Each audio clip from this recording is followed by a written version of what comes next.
Aquele convite não era apenas um pedaço de papel. Era um papel de alta gramatura, com o selo do Instituto em relevo dourado, pesado na minha mão como se contivesse todos os anos de trabalho que eu havia investido.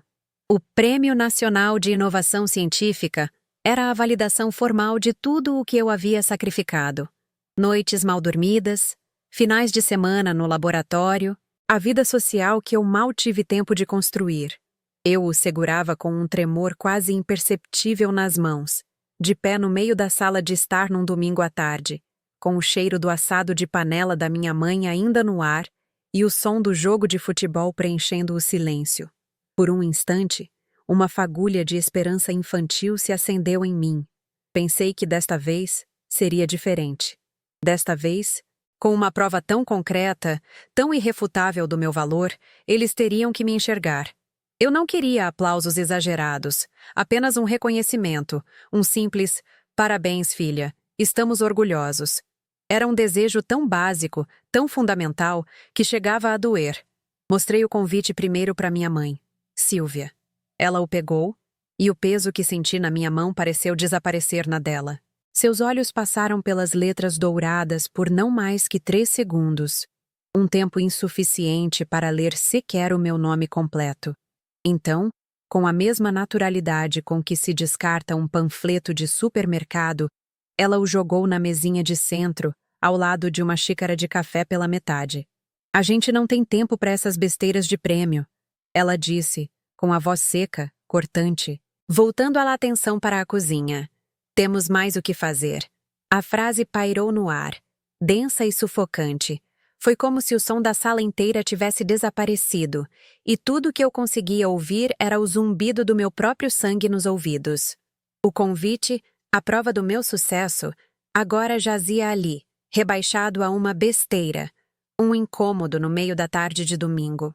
A esperança que eu sentia segundos antes se desfez em pó, deixando um gosto amargo de humilhação na minha boca. Minha irmã, Daniela, sentada no sofá, nem sequer ergueu o olhar do celular.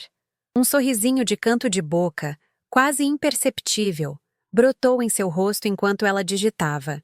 Além do mais, ela acrescentou, sem me olhar, como se estivesse falando com a parede: "Eu já tenho ingresso para um show nessa noite. Não vou perder." Cada palavra era uma pá de cal sobre a minha conquista. A mensagem era clara. A diversão dela, um evento qualquer, era infinitamente mais importante do que o maior reconhecimento da minha carreira.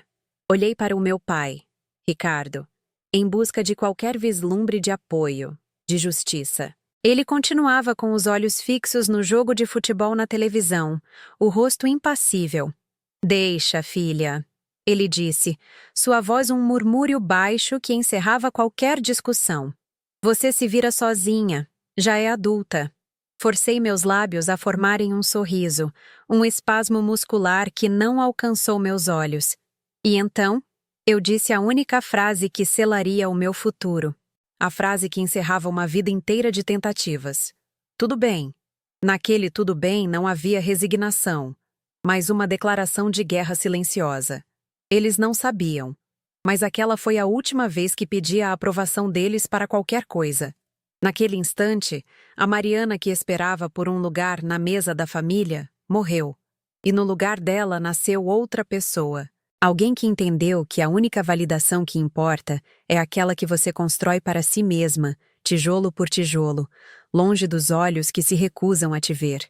O sorriso forçado em meu rosto era uma máscara, e por trás dela, uma estratégia fria e cirúrgica começava a se formar.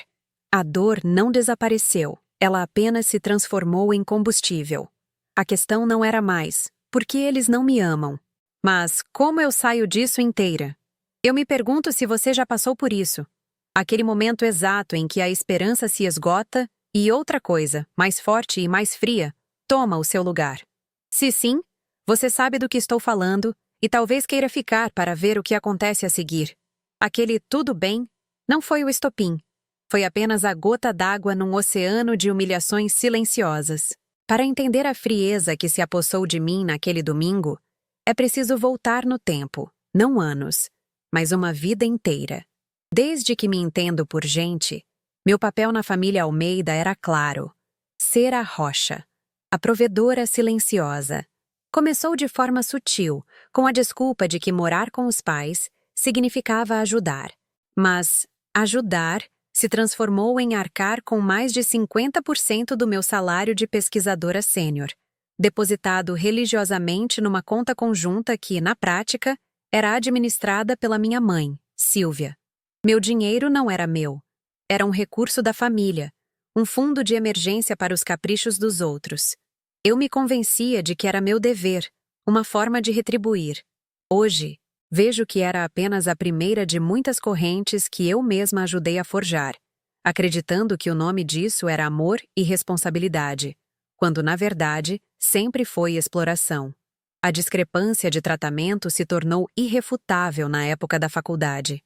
Eu, com minhas notas impecáveis, passei numa universidade pública de prestígio. Isso, para eles, não foi uma conquista, mas uma obrigação cumprida. Claro que você passou, você é a inteligente, minha mãe dizia, como se meu esforço fosse um detalhe irrelevante. Durante todo o curso, precisei fazer estágios e dar aulas particulares para cobrir meus custos com transporte, alimentação e materiais, pois a ajuda da família era seletiva. 2 anos depois, Daniela, minha irmã, decidiu que queria fazer design de moda numa faculdade particular caríssima. Sem hesitar, minha mãe usou o dinheiro da conta conjunta, o meu dinheiro, para pagar integralmente a mensalidade dela. Quando questionei, a resposta foi um golpe. Deixa a menina se divertir um pouco, Mariana. Nem todo mundo nasceu para ser um gênio como você. Meu sucesso era usado como arma para me negar apoio, enquanto a mediocridade dela era recompensada com tudo. Esse padrão se repetia em todas as esferas. Cada conquista minha, cada bolsa de pesquisa, cada artigo publicado, era recebido com um aceno de cabeça e um rápido desvio de assunto. Era como se meu sucesso fosse um incômodo, uma quebra no roteiro familiar onde Daniela deveria ser a estrela. Minhas vitórias eram minimizadas, tratadas como eventos previsíveis que não mereciam celebração. Em contrapartida, qualquer pequeno feito de Daniela era motivo para um jantar especial. Se ela passava numa matéria com a nota mínima, era uma guerreira. Se conseguia um estágio não remunerado, era uma visionária.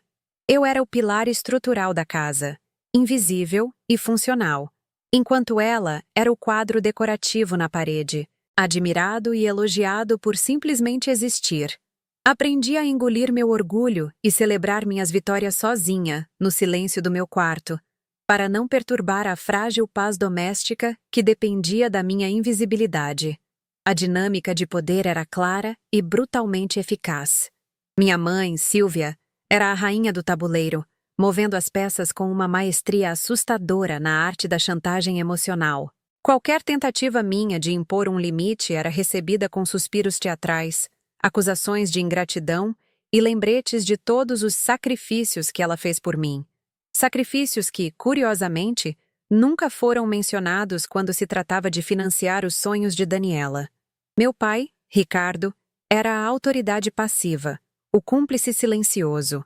Sua omissão era sua forma de consentimento. Ao se refugiar atrás do jornal ou do jogo de futebol, ele validava cada injustiça da minha mãe com um silêncio ensurdecedor.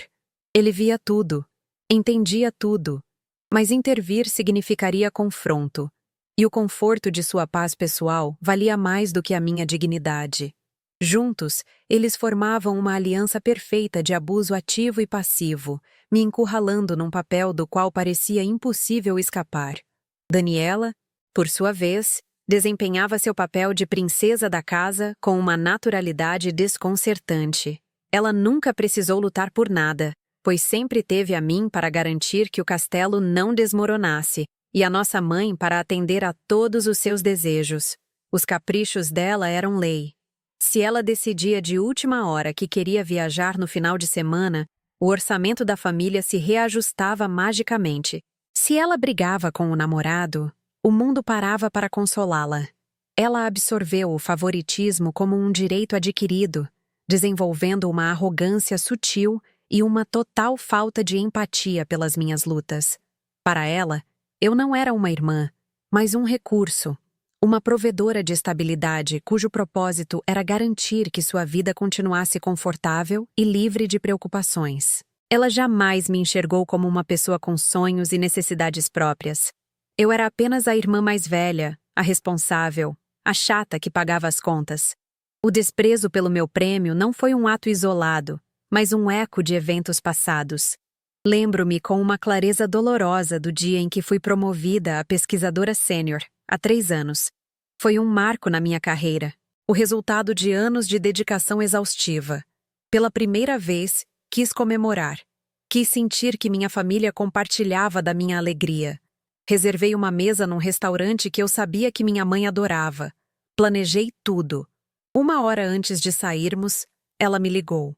Mariana, vamos ter que cancelar, disse com uma voz casual. A Daniela não está se sentindo muito bem. Voltou de uma festa e precisa descansar. Não houve pedido de desculpas. Não houve sugestão para remarcarmos. A indisposição da minha irmã, consequência de uma noite de excessos, foi mais importante do que a maior conquista profissional da minha vida até então. Naquela noite, eu comi a lasanha congelada que tinha em casa e chorei em silêncio, entendendo que meu lugar era sempre na plateia da vida deles. Portanto, quando segurei aquele convite dourado na sala de estar, eu não estava apenas apresentando um prêmio. Eu estava, ingenuamente, fazendo um último teste. Eu estava oferecendo a eles a chance de reescrever o final de uma história de mais de uma década de invalidação. A reação deles não foi uma surpresa, mas uma confirmação. O desdém de Silvia, o deboche de Daniela e a indiferença de Ricardo não foram facas novas. Foram apenas as mesmas lâminas, girando em feridas antigas. Aquele tudo bem, que saiu da minha boca, foi o som da última porta se fechando. Não era mais sobre eles me verem. Era sobre eu, finalmente, parar de pedir permissão para existir. A dor daquele momento não foi a dor da rejeição, mas a dor do parto de uma nova Mariana. Uma que finalmente entendeu que a única maneira de vencer naquele jogo era parar de jogar segundo as regras deles e começar a criar as minhas próprias. Os dias que se seguiram àquele domingo foram envoltos numa névoa de silêncio tenso. A casa, que sempre fora um lugar de ruído constante, a TV alta, as conversas sobrepostas, de repente se tornou um palco de sussurros e olhares de soslaio. Eu me movia pelos cômodos como um fantasma, executando minhas rotinas com uma precisão mecânica. O café da manhã era engolido em silêncio. O bom dia era um murmúrio que morria no ar. Minha mãe, Silvia, parecia sentir a mudança na atmosfera, mas sua reação não foi de preocupação, e sim de irritação. Ela interpretava meu recolhimento não como dor, mas como um ato de rebeldia, uma afronta. Em vez de perguntar o que havia de errado, ela aumentava a pressão, deixando listas de tarefas pela casa, reclamando de contas imaginárias que precisavam ser pagas, como se tentasse me puxar de volta à minha função original de provedora, com a força bruta da obrigação, ignorando completamente a ferida aberta que ela mesma havia causado. A pressão se intensificou quando, numa noite de terça-feira, minha mãe entrou no meu quarto sem bater, com uma revista de decoração nas mãos. "Olha, Mariana", ela disse, apontando para a foto de uma cozinha planejada. "Quando você receber o dinheiro desse seu prêmio, a gente podia finalmente reformar a cozinha." A Daniela ia adorar um espaço novo para gravar os vídeos dela. Eu a encarei, atônita. Ela não estava apenas ignorando meus sentimentos. Estava ativamente planejando como gastar o fruto de uma conquista que ela mesma havia chamado de besteira. O prêmio, para ela, não tinha valor como reconhecimento do meu trabalho, apenas como um caixa eletrônico inesperado para financiar os sonhos da minha irmã. Naquele momento, a ficha caiu com um peso brutal. Para minha mãe, eu não era uma pessoa, era um ativo. Minha existência era puramente transacional, e meu valor era medido em reais, não em afeto ou orgulho. A indiferença dela era mais dolorosa do que qualquer insulto direto. Daniela, por sua vez, amplificava a tática da minha mãe com um veneno mais sutil. Ela desfilava pela casa falando alto ao telefone com as amigas, contando sobre o show incrível que ela não perderia por nada, uma referência direta e cruel à noite da minha premiação. Ela me olhava com um ar de superioridade, como se meu sofrimento fosse um drama desnecessário de alguém que não sabia aproveitar a vida. Nossa, você anda tão quieta, tão para baixo, ela comentou um dia, enquanto eu lavava a louça do almoço que ela mal tocou. Relaxa um pouco, a vida é mais do que trabalho. Cada palavra era calculada para me diminuir, para reforçar a narrativa de que eu era a irmã chata e responsável, enquanto ela era a personificação da leveza e da diversão.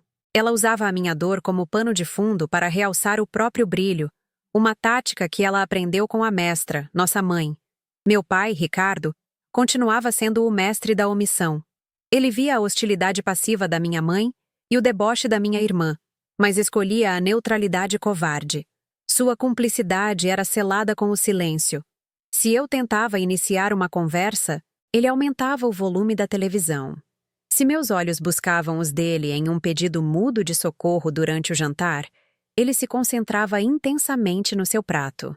Certa noite, esgotada, eu o abordei na varanda.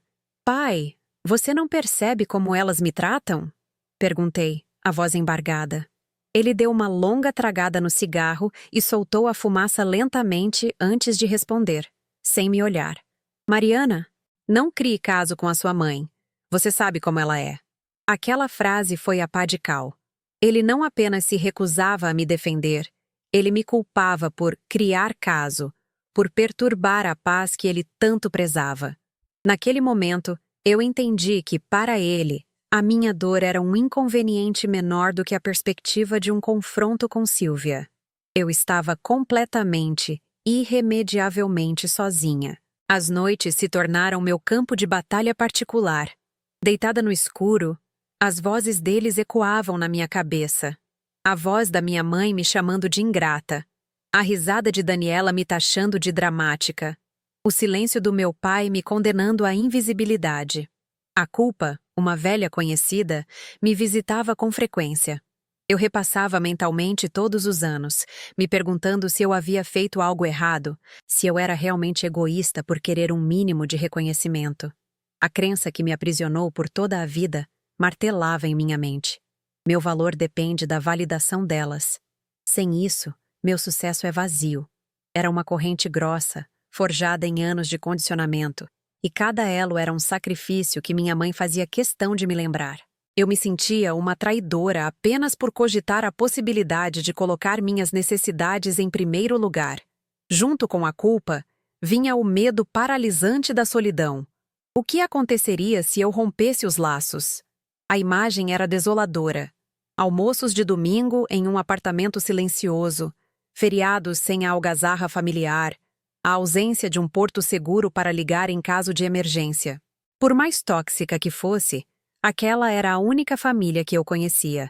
A ideia de navegar pelo mundo sem essa âncora, por mais defeituosa que fosse, era aterrorizante. Seria eu capaz de suportar o peso da minha própria liberdade? A solidão parecia um preço alto demais a pagar.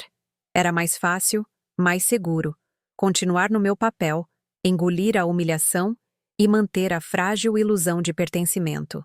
O conforto do conhecido, mesmo que doloroso, parecia preferível ao abismo do desconhecido. Por dias, esse medo me manteve paralisada, presa entre a dor de ficar e o pavor de partir. O ponto de ruptura chegou numa sexta-feira à noite, de uma forma banal e devastadora. Eu estava no meu quarto, revisando a apresentação para a cerimônia, quando Silvia entrou, novamente sem bater. Ela tinha uma expressão de urgência no rosto. Mariana, o ar-condicionado do quarto da Daniela quebrou de novo. Ela anunciou, como se estivesse relatando uma emergência nacional. Eu estava pensando, como você vai ganhar aquele dinheiro do prêmio? Você podia adiantar uma parte para a gente consertar isso logo. A coitadinha não consegue dormir no calor. O mundo parou. Ali estava, a prova final. No meio da minha maior conquista profissional, a única preocupação dela era o conforto da minha irmã, financiado pelo meu sucesso que ela desprezava.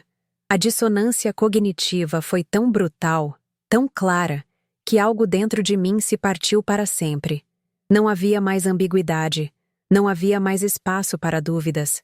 Ficar significava ser consumida até não sobrar nada. Naquele instante, a batalha interna cessou. A culpa se dissipou. O medo da solidão foi ofuscado por um medo maior. O de desaparecer completamente, de me tornar nada mais que uma conta bancária com pernas. A dor não sumiu, mas ela se transformou. Deixou de ser uma força paralisante e se tornou uma bússola, apontando para a única direção possível: a saída. A questão não era mais se eu deveria agir, mas como. A passividade não era mais uma opção. Era uma sentença de morte emocional. A paz que eu tanto busquei ao me anular era, na verdade, a mais violenta das guerras.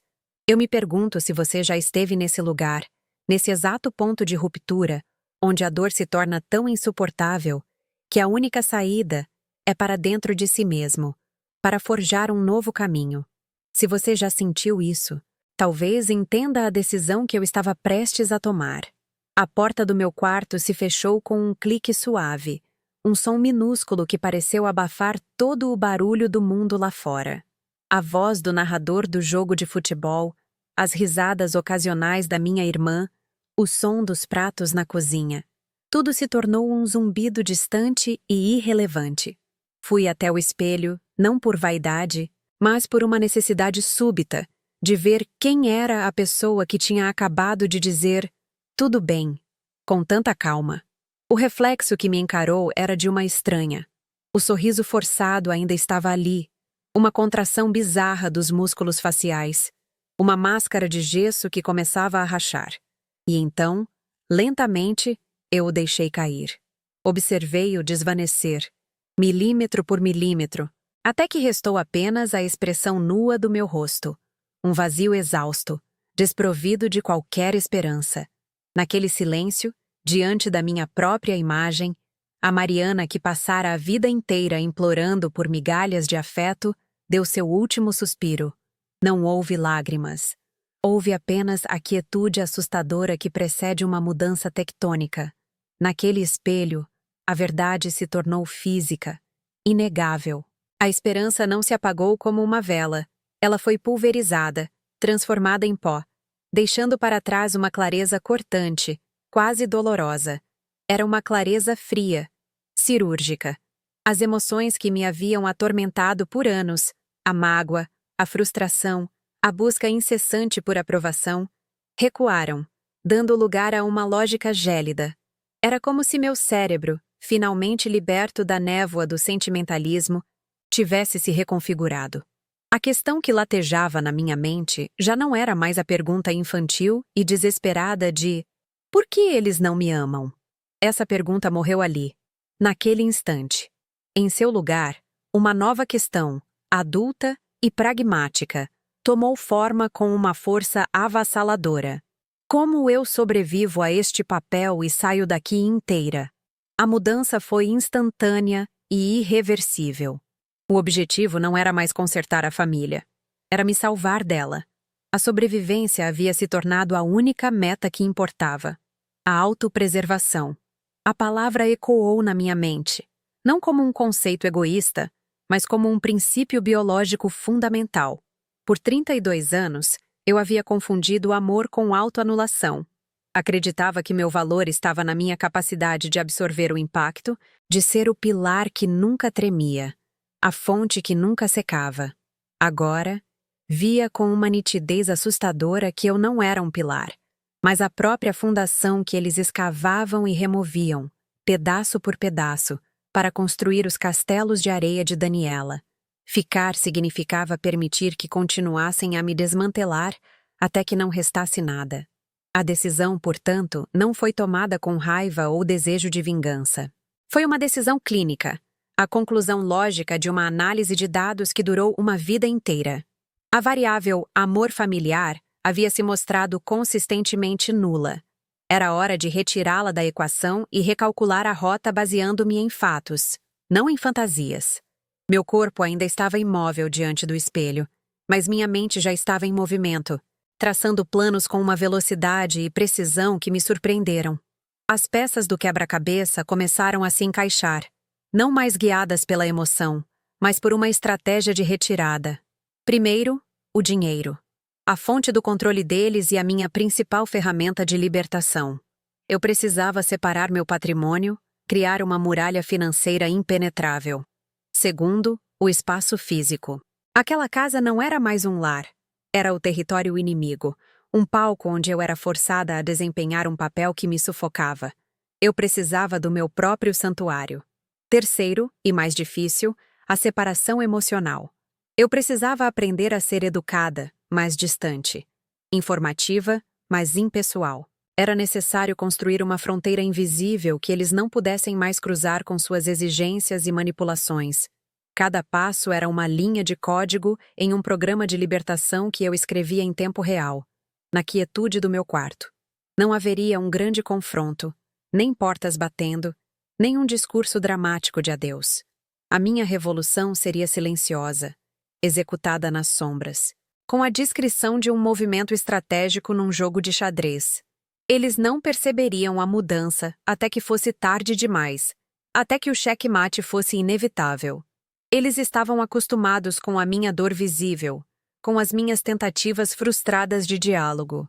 A minha nova arma seria a minha calma, a minha eficiência, a minha aparente normalidade. Eu continuaria a viver sob o mesmo teto por mais algumas semanas, mas como uma agente infiltrada, coletando o que era meu e planejando a extração. O sorriso forçado que eu havia abandonado no espelho seria substituído por um sorriso neutro, indecifrável. Eles não teriam mais acesso às minhas emoções, pois eu as havia trancado num cofre ao qual só eu teria a chave. A vulnerabilidade era um luxo que eu não podia mais me permitir. Respirei fundo, uma única vez, e me afastei do espelho. A pessoa que se virou para a porta não era a mesma que havia entrado naquele quarto minutos antes. A dor ainda estava lá, um zumbido baixo e constante no fundo da minha alma, mas não estava mais no comando. Agora, era apenas ruído de fundo. O que estava no controle era um propósito claro, uma determinação de aço. Abri a porta e voltei para a sala de estar. O jogo na TV ainda estava passando. Minha irmã ainda estava no celular. Nada havia mudado para eles. Mas para mim, tudo havia mudado. Peguei um copo de água na cozinha e quando minha mãe passou por mim, reclamando de algo trivial, eu apenas assenti com um leve sorriso. Ela não viu a diferença. Ela não viu que a filha que ela conhecia não existia mais. Ela estava olhando para um fantasma, e o verdadeiro jogo, o meu jogo, tinha acabado de começar. A primeira ligação foi a mais difícil, não porque eu estivesse com medo, mas porque representava o primeiro passo concreto para fora da sombra deles. Com o telefone na mão, respirei fundo e disquei o número do doutor Roberto Neves, meu orientador e chefe de departamento. A voz dele do outro lado da linha era calorosa, genuinamente feliz pela minha conquista. Mariana, que notícia fantástica! O instituto inteiro está orgulhoso. Cada palavra de validação dele era um bálsamo para feridas de décadas. Então, eu fiz o pedido que selaria minha estratégia pública. Dr. Roberto, eu ficaria imensamente honrada se o senhor aceitasse subir ao palco comigo. Como meu mentor, sua presença seria o maior presente. Houve uma pausa, e então ele respondeu com um entusiasmo que quase me fez chorar. A honra será toda minha, Mariana. Estarei lá. Desliguei o telefone e senti uma onda de poder silencioso. Eu não estava mais sozinha. Eu estava alinhando minhas alianças no mundo real, onde meu valor era reconhecido, enquanto em casa eles continuavam assistindo à televisão, alheios à primeira peça do dominó que acabara de ser derrubada. Na manhã seguinte, uma segunda-feira fria e cinzenta, eu estava na agência do meu banco antes mesmo das portas abrirem. Sentei-me em frente à gerente, uma mulher de olhar prático e eficiente, e expliquei o que queria com uma clareza que eu mesma desconhecia possuir. Eu preciso abrir uma nova conta corrente, apenas em meu nome. E quero solicitar a portabilidade do meu salário para ela. Enquanto ela digitava no sistema, eu observava minhas mãos sobre a mesa. Estavam firmes, sem o menor tremor. Assinei os formulários. Cada traço da minha caneta era um ato de soberania. Aquele pedaço de papel não era apenas um contrato bancário. Era minha declaração de independência financeira. Ao sair do banco com o cartão provisório na carteira, senti um alívio físico, como se um peso que eu carregava nos ombros há anos tivesse finalmente sido removido. O dinheiro, a principal arma que minha mãe usava para me controlar, para me prender àquela casa sob o pretexto de ajuda, não era mais dela. A partir do próximo mês, ele seria meu, e somente meu.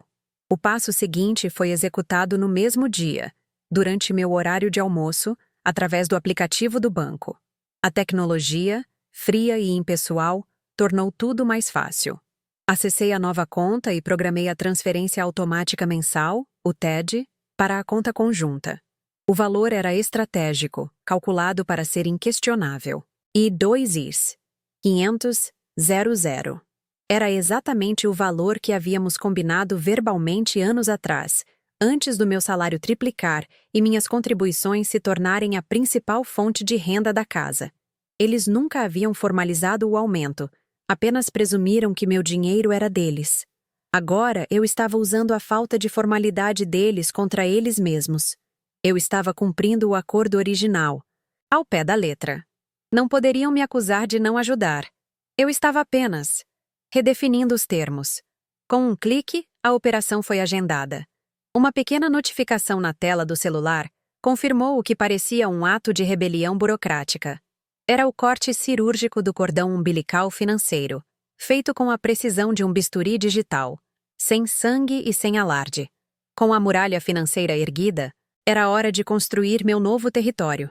Naquela tarde, troquei e-mails com uma corretora de imóveis que uma colega do trabalho havia recomendado. Fui específica, direta e objetiva. Procuro um apartamento de 1 quarto, bem iluminado, em Pinheiros, ou em um bairro próximo. Tenho urgência. Preciso me mudar em no máximo 30 dias. A resposta veio em menos de 1 hora, com 3 opções de visita agendadas para o final da semana. O prazo de 30 dias não era um desejo, era uma necessidade. Era o tempo que eu precisava para receber o primeiro salário na minha nova conta, organizar a logística e sair antes que a crise financeira estourasse na casa dos meus pais.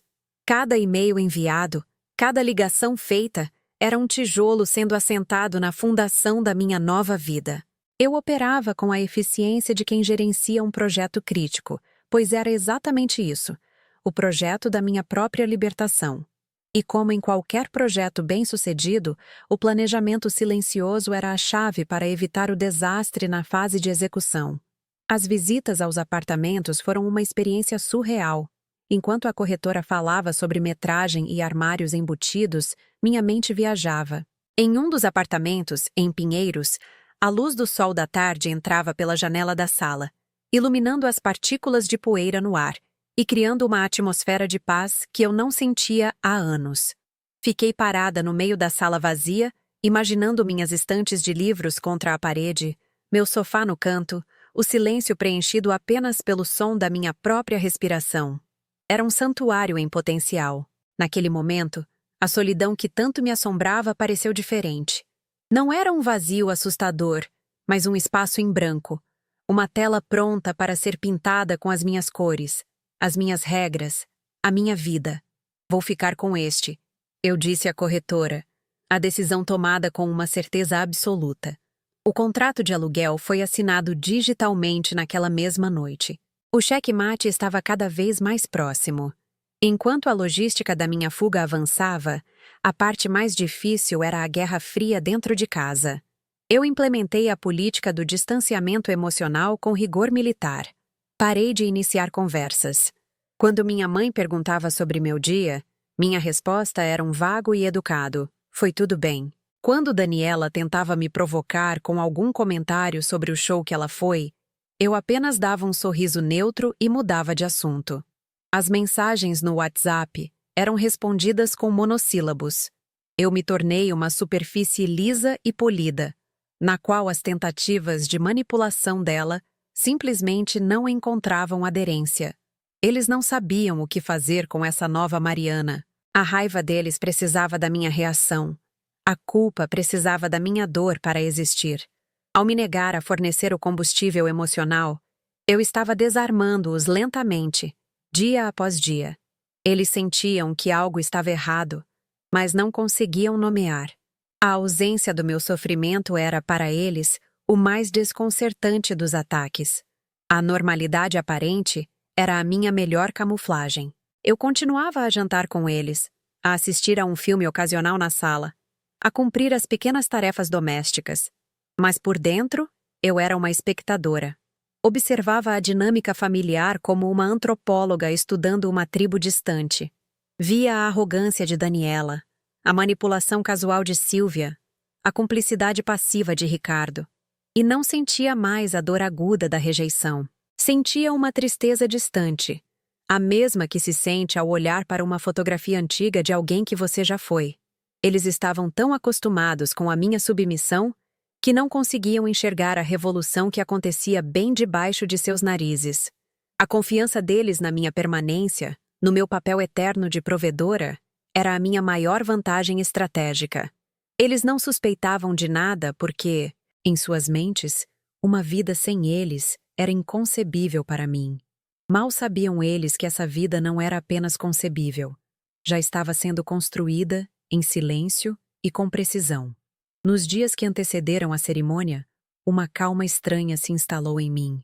O plano estava em movimento e não havia mais volta. O contrato de aluguel estava assinado, a transferência de salário programada, a validação externa do Dr. Neves garantida.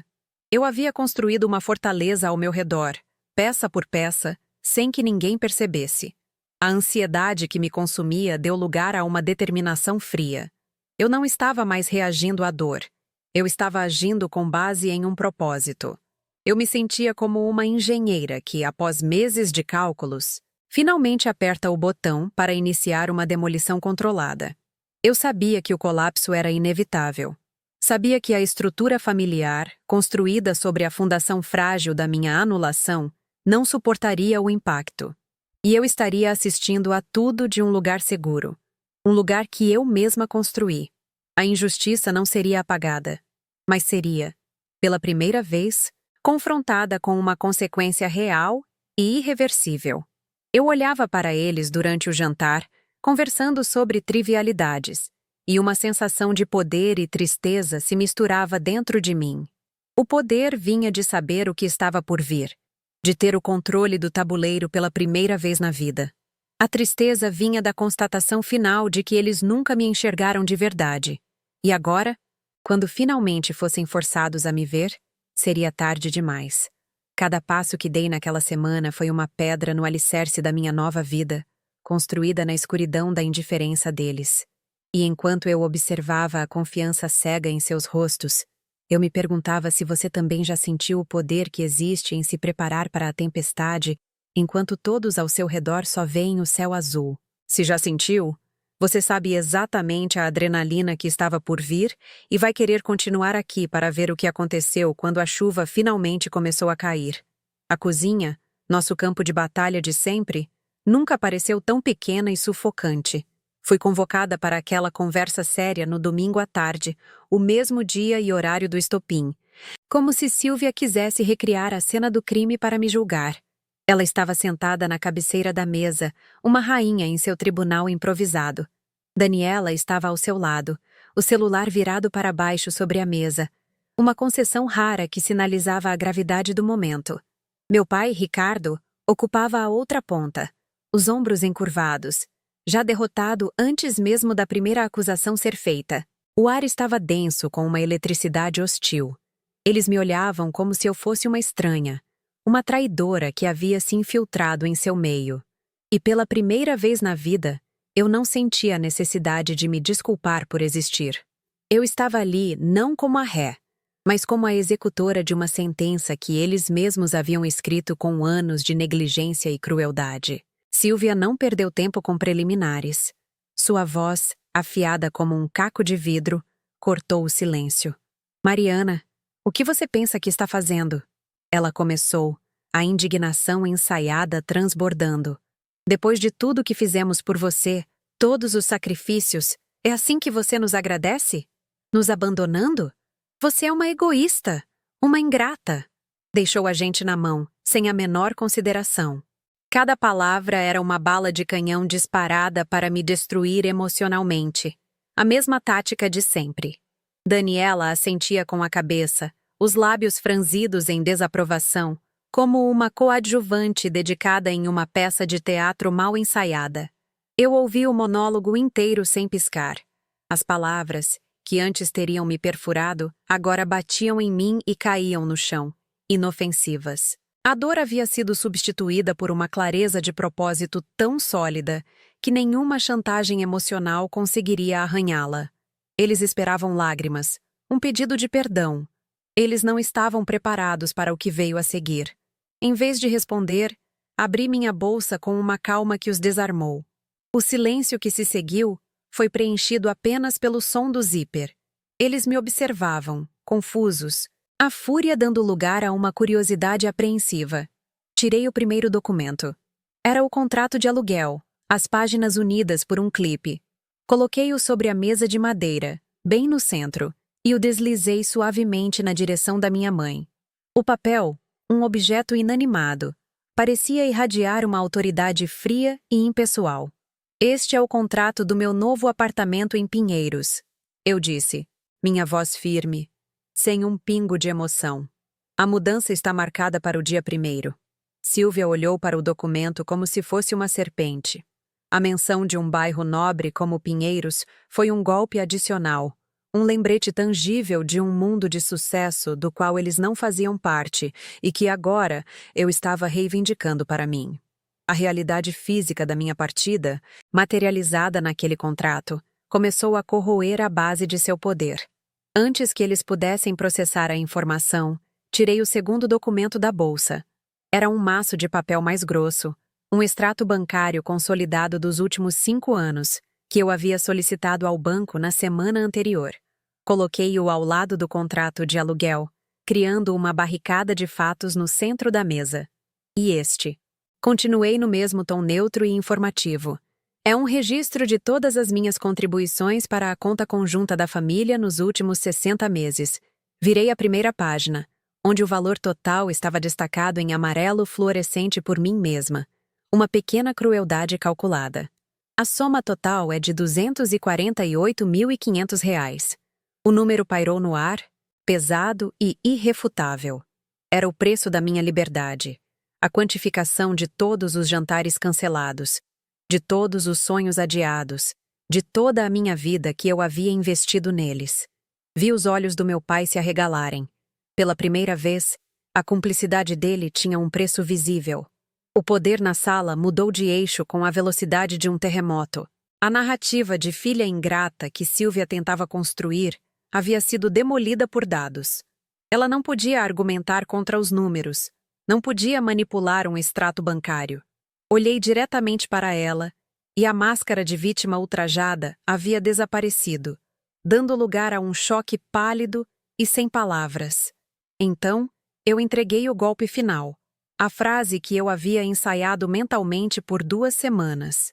Eu me mudo no dia 1º, repeti a voz cortante. Isso aqui, apontei para os documentos, é a prova de que não sou ingrata. É a prova de que eu só terminei de pagar uma dívida que eu nunca tive. O silêncio que se seguiu foi absoluto. Era o som de um universo inteiro desmoronando. O universo onde eu era a serva, a provedora, o pilar que eles podiam explorar indefinidamente. Aquele universo não existia mais.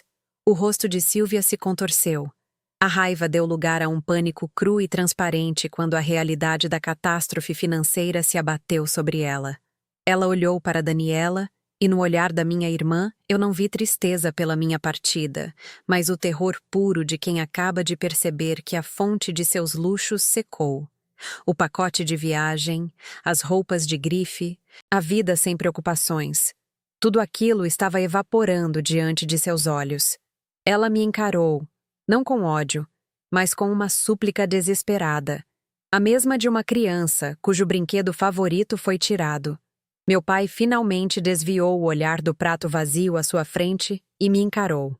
Havia vergonha em seus olhos. A vergonha tardia de um homem que assistiu à injustiça por anos e só agora percebia as consequências de sua covardia. Eles não estavam mais no controle. A manipulação emocional, A arma mais poderosa deles havia sido neutralizada por uma verdade impressa em papel timbrado. Levantei-me da cadeira. A reunião estava encerrada. Eu havia dito tudo o que precisava ser dito, não com gritos, mas com provas. Deixei os documentos sobre a mesa, um monumento à minha libertação e ao preço que paguei por ela. Enquanto eu caminhava para fora da cozinha, não olhei para trás. Eu não precisava. Eu podia sentir o vácuo de poder que deixei para trás. A desordem de uma hierarquia que acabara de ser implodida. Não sentia a euforia da vitória, mas a paz exausta de um soldado que finalmente sobreviveu a uma guerra longa e silenciosa. A porta da cozinha se fechou atrás de mim e, com ela, um capítulo de 32 anos da minha vida. Eu estava sozinha, sim, mas pela primeira vez, a solidão não era um vazio. Era um espaço. O meu espaço. E eu estava pronta para preenchê-lo. O silêncio no meu apartamento em Pinheiros tem uma qualidade que eu nunca conheci antes. Não é um silêncio tenso, à espera da próxima crítica ou da próxima exigência. É um silêncio que respira, que se expande para preencher todos os cantos, com uma paz que chega a ser física. Às vezes, pego-me parada no meio da sala, banhada pela luz do sol que entra pela janela, e apenas escuto. O som dos meus próprios pensamentos, claros e sem interferência. Já se passaram 3 meses desde a mudança, e não houve uma única ligação, uma única mensagem. A ruptura foi tão absoluta quanto a minha decisão. Perdi a ilusão de uma família, e essa perda dói como um membro fantasma, uma presença que se faz sentir pela ausência. Mas a dor não é mais aguda, incapacitante. É uma tristeza serena, o luto necessário por algo que, na verdade, nunca existiu. É o preço da paz. E hoje eu entendo que é um preço que eu pagaria 1000 vezes novamente para ter este espaço, este ar, esta liberdade de simplesmente ser. Soube por uma tia distante, em uma ligação casual sobre o aniversário de um primo, que a casa onde cresci foi colocada à venda. A notícia não me trouxe alegria nem vingança, apenas uma constatação fria dos fatos. Ela me contou, com a voz cheia de meias palavras, que Silvia e Ricardo não conseguiam mais manter o padrão de vida. Daniela, pela primeira vez na vida, teve que procurar um emprego de verdade, algo com carteira assinada e horário a cumprir. A fonte havia secado. Ouvi tudo com uma distância clínica, como se estivesse lendo o relatório de um experimento que deu o resultado esperado. A estrutura familiar, que sempre pareceu tão sólida e imponente, era, no fim das contas, um castelo de cartas construído sobre a minha anulação. Bastou eu me retirar da base para que tudo viesse abaixo. Não sinto prazer na queda deles, apenas o alívio profundo de não ter sido arrastada junto com os escombros. Eu não os destruí. Eu apenas parei de sustentá-los. O prêmio está na minha estante, entre um livro de biologia molecular e uma pequena planta que estou aprendendo a cuidar. Por semanas, ele foi o símbolo da minha maior humilhação. Hoje, eu o enxergo de outra forma. Ele não é mais uma prova que eu preciso esfregar no rosto de ninguém para ser vista. Ele é apenas um fato. Uma peça de metal e acrílico que representa horas de trabalho, de dedicação, de paixão por aquilo que eu faço. O seu valor não depende mais do reconhecimento deles, ou de qualquer outra pessoa. O discurso do Dr. Neves, a matéria na revista especializada, os parabéns dos meus colegas. Tudo isso foi importante, mas a validação final, a única que realmente importa, aconteceu dentro de mim. Aconteceu no momento em que eu percebi que meu sucesso não era uma pergunta esperando por uma resposta deles. Era uma afirmação. E essa certeza é a fundação sobre a qual estou construindo, tijolo por tijolo, a minha nova vida. Eu não sou mais a filha boazinha, a provedora silenciosa, a rocha que absorvia todos os impactos. Aquela Mariana morreu naquele domingo à tarde, na sala de estar dos meus pais. A mulher que sou hoje é mais complexa, talvez um pouco mais dura, mas infinitamente mais inteira. A vitória não foi alegre, não teve fogos de artifício. Foi uma vitória silenciosa, conquistada no banco, na imobiliária, nos documentos sobre a mesa da cozinha. Perdi a esperança de um dia ter o amor e o reconhecimento da minha família, e essa é uma ferida que talvez nunca cicatrize por completo. Mas em troca, eu ganhei algo infinitamente mais precioso: o direito de existir por mim mesma e para mim mesma. E no silêncio do meu apartamento, enquanto o sol se põe e a cidade se acende lá fora, eu sei, com uma calma que nunca senti antes, que isso é mais do que suficiente. É tudo.